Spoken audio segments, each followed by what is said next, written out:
It's time for The Verdict. The Verdict is a lively discussion of current events and legal issues pertinent to Oklahomans. The Verdict is hosted by Kent Myers and Mick Cornett. It's time for The Verdict. Hello once again and welcome to The Verdict. Mick Cornett with Kent Myers. We're here every Wednesday night discussing legal issues and topical events. And this week, a topical event, really a 10th anniversary. 10th anniversary, it's the kind of anniversary you hope you never have to celebrate or recognize. But 10 years ago, next month, the Oklahoma City bombing occurred. And I ask you, viewers, where were you when the bombing occurred? Think about that. We're going to have two guests on tonight to discuss the events that are going to be leading up to and recognizing the 10th anniversary of the bombing. We're going to have Frank Hill, the chairman of the Board of Trustees of the Foundation at the memorial, and Kari Watkins, the executive director.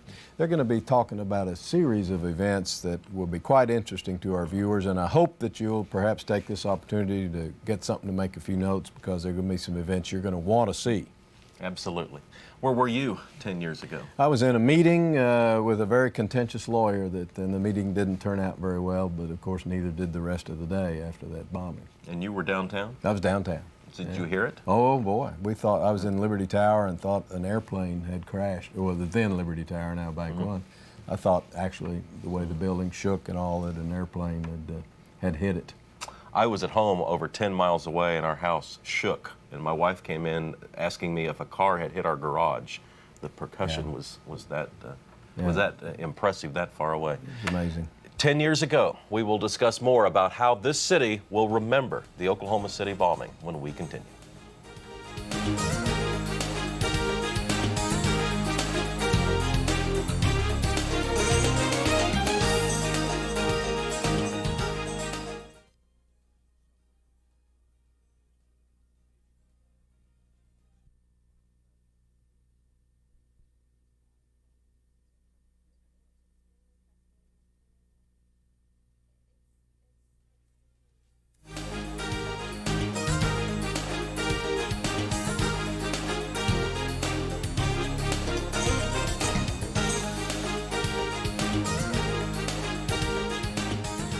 Welcome back to the set of The Verdict. Mick Cornett with Kent Myers, and Kent's going to introduce our guests. We are very pleased tonight to have two guests representing the Oklahoma City National Memorial. Across the table from me is Kari Watkins, the executive director of the Oklahoma City National Memorial, has been for some 6 years.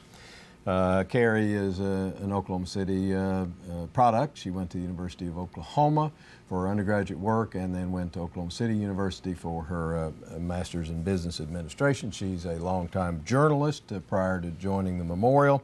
She, as a matter of fact, was a Byliner Award winner from Women in Communications in 2000. This is her first visit to The Verdict, but we certainly hope not the last. Well, we know for sure it won't be the last because we have another show scheduled with Kari, and I hope Frank. Kari, thank you for joining us. Thank you. To my left is a longtime friend, Frank Hill. Frank is the chairman of the Board of Trustees of the Oklahoma City National Memorial Foundation. He is an OU undergraduate, University of Texas, we'll forgive you for that, law graduate, and got his Master's of Law degree from George Washington University. He practices with the preeminent law firm of McAfee and Taft, where he is one of the senior members and is well known in the Southwest as well as beyond that as an outstanding lawyer. He's a trustee of Cassidy School, one of our good sponsors, by the way. He is also a trustee of the Art Museum here in Oklahoma City, and this is his first visit. Frank, thank you for joining us. Thank you, Ken. Frank, you probably heard Kent and I discussing where we were 10 years ago on the morning of the bombing. Where were you?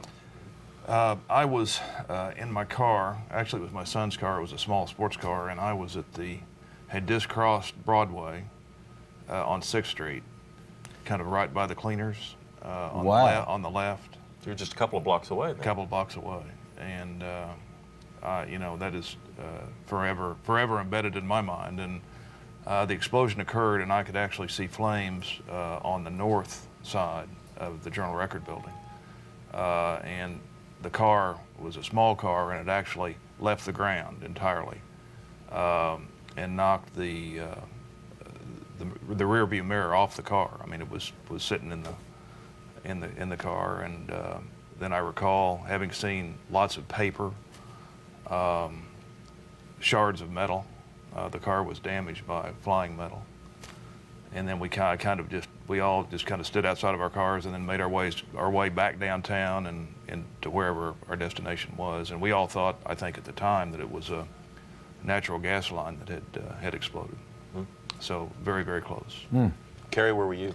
I was actually on my way to class, finishing my master's at OCU, and about to walk out the door. And about the time I closed the door, I heard the explosion, and obviously went back in to see what was, if I had closeted, or I wasn't sure, and turned the TV on, and I remember seeing that first helicopter shot coming around the building. And How far away were you? I was at about 50th and Penn, so not very far.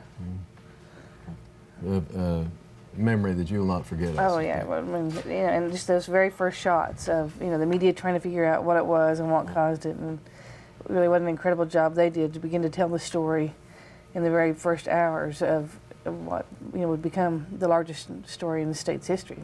Yes.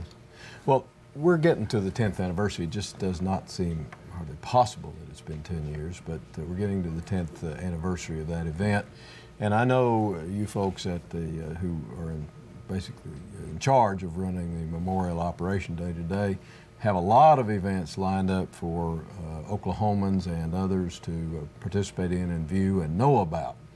And that's what I hope we're going to do tonight, is talk about a number of those, as many as we can. There are an awful lot of exciting events, interesting events, somber events, as well as inspirational events. And I want to start out by, I was captured by the way your website does a great job of explaining what's coming up. So folks, if we go too fast or you don't hear all of it quite well, you can always get on the website of the memorial and pick up more specific information about each event.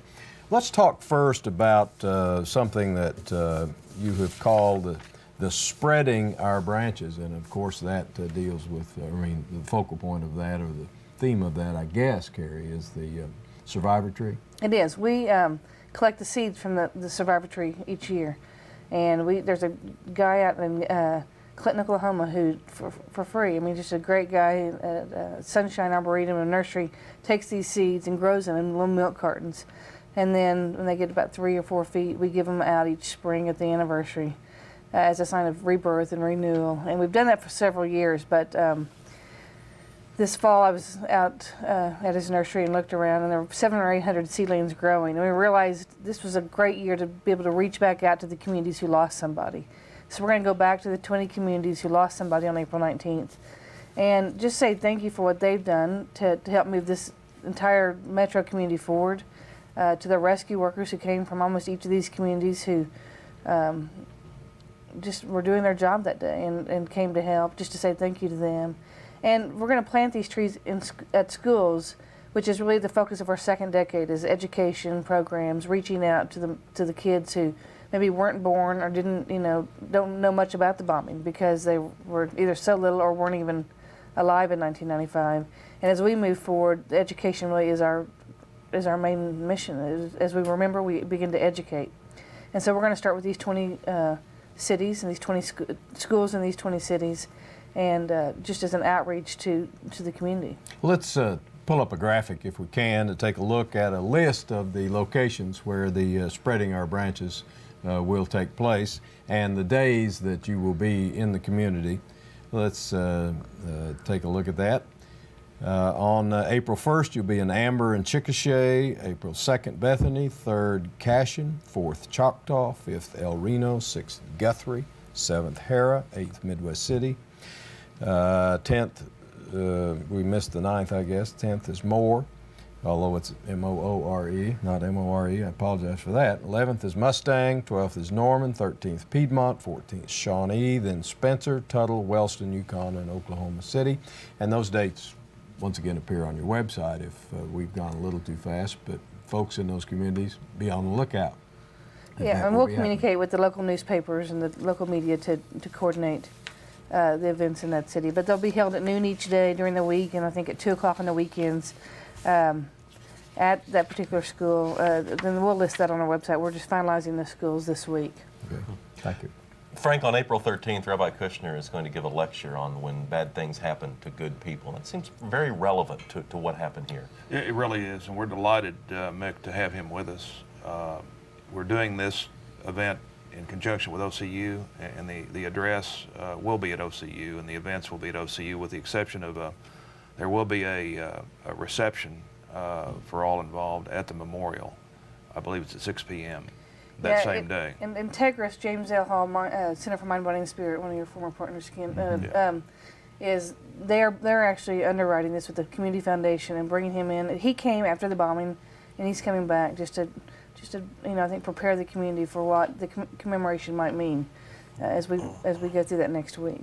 Well, following Rabbi Kushner on April 17th, I guess we will have a day of faith. Kari, what is involved with that? Well, as we looked at this week, this National Week of Hope, we met for a day in Washington, D.C. with our peers from the Smithsonian, the Holocaust, Vietnam Memorial, and began to look at how they commemorated major anniversaries. And that's kind of where this National Week of Hope came from. And one of Senator Inhofe's staff members said, let's proclaim it the National Week of Hope. And let's show how Oklahoma City has done so well and moved forward. And that's kind of how that came out of that day. And the Day of Faith, because we started on Sunday, seemed so appropriate because faith has played a major part in people's healing in this community. I would think the thing that sets us aside from or apart from maybe New York is that faith is such a major part of everyone's life here. And they've used it in whatever religion, whatever walk of life they come from. Faith is a pretty consistent way of, as you look at how people have coped over the last 10 years. Whether you were directly impacted by the bombing or just knew somebody or were just sitting at your home that day. People asked, why did this happen? Why did God allow this to happen? And so congregations all across the metro area, we hope, will look at how faith has played a part. And then that afternoon, we're going to join with the Jewish Federation of Oklahoma City, and they will have their annual Holocaust Remembrance ceremony at the site. A very powerful service they do every year. And then that evening, in a candlelight service, we'll bring in Max Lucado, who's a well-known author and Christian minister, just to look at how healing and faith has played a very important part as people have began to cope and move forward and really have done some great productive things over the last 10 years. Let me jump in and get us to a break. Frank Hill, Kari Watkins, we're discussing the Oklahoma City Memorial and the 10th anniversary of the Oklahoma City bombing. What's coming up next month as the city remembers 10 years ago? We'll be right back.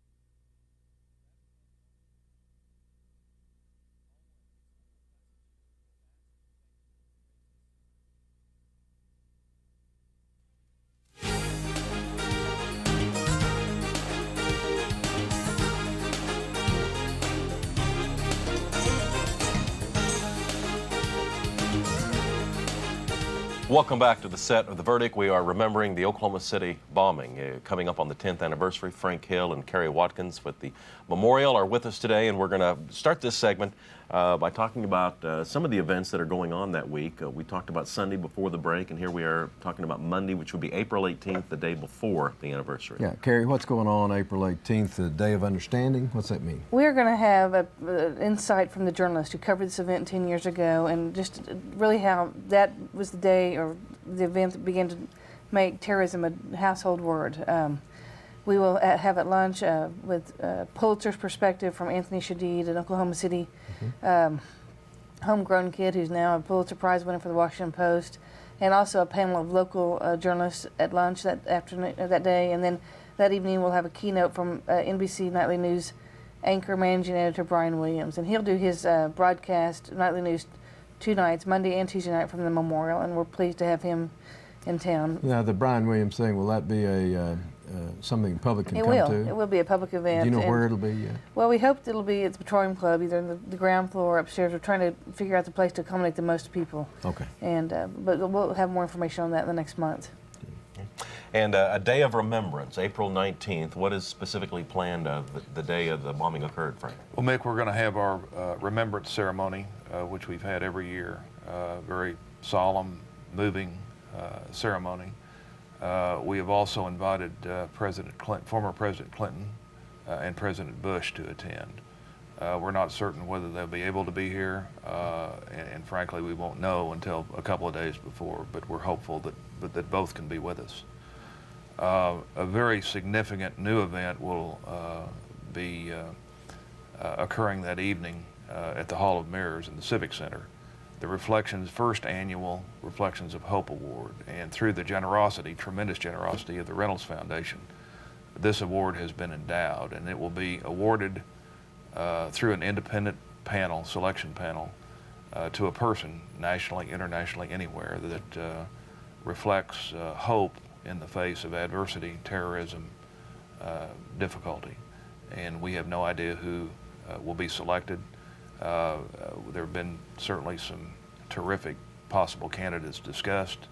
We're very, very fortunate to have the First Lady of Oklahoma, Kim Henry, be the chair of that selection committee, and some other wonderful people are members. And I think that it will be a very moving, powerful event, certainly something we hope to replicate. We want it to be at the same level as the Pulitzer Prize, ultimately. There's going to be a cash award, and we're hoping that this will help enhance the mission of the memorial even more so. The next day, Kari, is on the 20th, is a day of sharing, I think. We're going to take family members, survivors, and rescue workers. We know rescue workers are coming in from around the country, just like they did 10 years ago. And we're going to team those folks up and go to schools in all 77 counties across the state and give students a firsthand perspective of what people went through, how they've come through it, and for the rescuers, how they use what they do every day, why that day was so different for them. And to give students just we call it first-person stories of hope, just a first-hand look of people who really walked and talked this event and have survived it.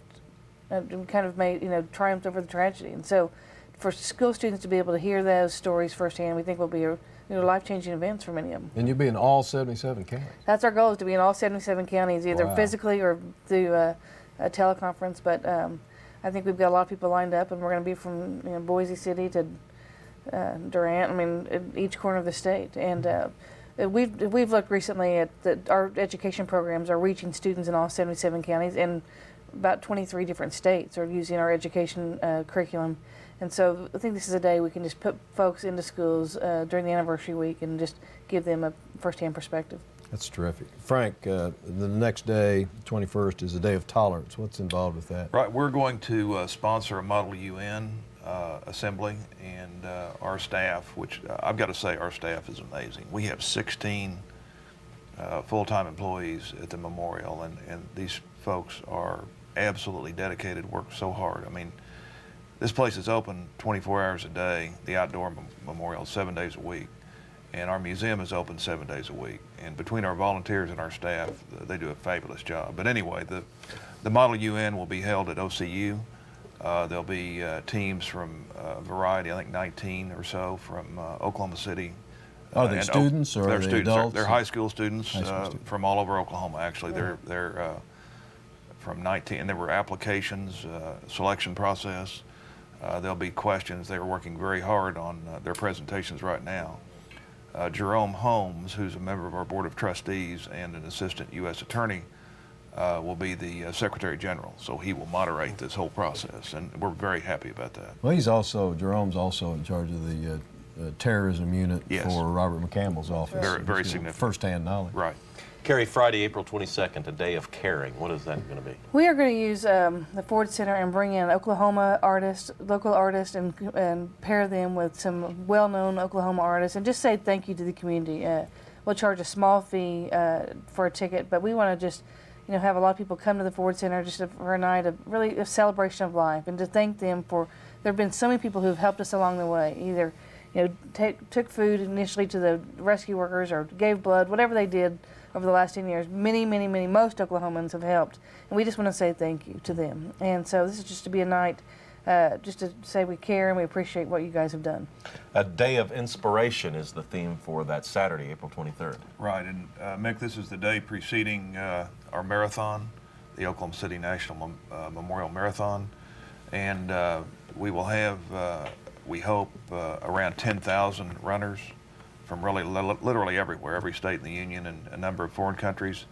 They are here usually on Saturday. They arrive then, so they will be all around the memorial, and we're going to have tours, hopefully, that will be led by family members, survivors, and rescue workers, which is very, very powerful. We've got tremendous input from the folks that have participated in that process. We have a pasta party that will occur that evening with music, some talks. I mean, it's just a very terrific event to come together, really. You're a runner. Are you going to run? I'll run a short distance. I can't make a marathon, but I will certainly do something. And that's the next day, I guess, a run to remember. And this marathon has now gained international fame. Frankly, I think we were named by Runner's World as one of the 10 marathons in the world not to miss, one of the most memorable. And that's a very significant honor. We have lots of volunteers, lots of people that work year-round on this marathon. It's a fabulous event. And again, it starts very early in the morning. There's a sunrise service under the survivor tree. It's a very, very incredible event. And to be at that finish line and see the folks finish is just incredible. I would urge everyone to at least come down for that. You can walk. There's also a walk, I think a 5K walk that you can participate in. So very, very fitting ending for that week. We are out of time for this show. We're going to have to put together another show, and I'd like in that show to discuss where the memorial goes from here. And I know there's been a significant fundraising campaign going on to make the memorial self-sustaining that we want to hear more about, and I hope you can be a part of that show. Frank and Kari, thank you for coming on. You bet. Thank you. 10 years. Kent and I'll be back in a few moments, and we'll discuss another show. Talk to you then.